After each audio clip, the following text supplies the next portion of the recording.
অবৈধ নাগরিক প্রত্যাবাসন ভারত বাংলাদেশ সম্পর্কের নতুন চ্যালেঞ্জ। ভারত ও বাংলাদেশের মধ্যে অবৈধ অভিবাসন ইস্যু আবারও আলোচনার কেন্দ্রবিন্দুতে। সম্প্রতি ভারত বাংলাদেশকে অনুরোধ করেছে ২৩৬০ জন সন্দেহভাজন বাংলাদেশি নাগরিকের পরিচয় যাচাই দ্রুত সম্পন্ন করতে, যাদের অনেকেই ইতিমধ্যে ভারতের কারাগারে সাজা ভোগ করেছেন এবং এখন প্রত্যাবাসনের অপেক্ষায় আছেন।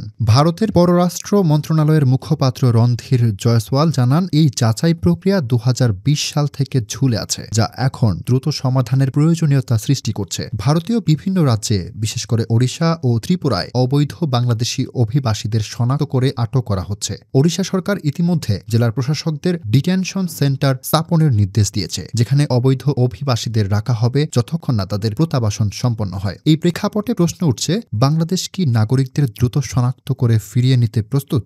বাংলাদেশের স্বরাষ্ট্র উপদেষ্টা লেফটেন্যান্ট জেনারেল জাহাঙ্গীর আলম চৌধুরী জানিয়েছেন, বাংলাদেশ অবৈধ ভারতীয় নাগরিকদের প্রত্যাবাসনে আইনি ও কূটনৈতিক প্রক্রিয়া অনুসরণ করবে। কোনো ধরনের পুশি নীতিতে বিশ্বাস করে না। দুই দেশের মধ্যে অবৈধ অভিবাসন ইস্যু দীর্ঘদিন ধরে একটি সংবেদনশীল বিষয়। ৪,০৯৬ কিলোমিটার দীর্ঘ সীমান্তের কারণে এই সমস্যা আরও জটিল হয়ে উঠেছে।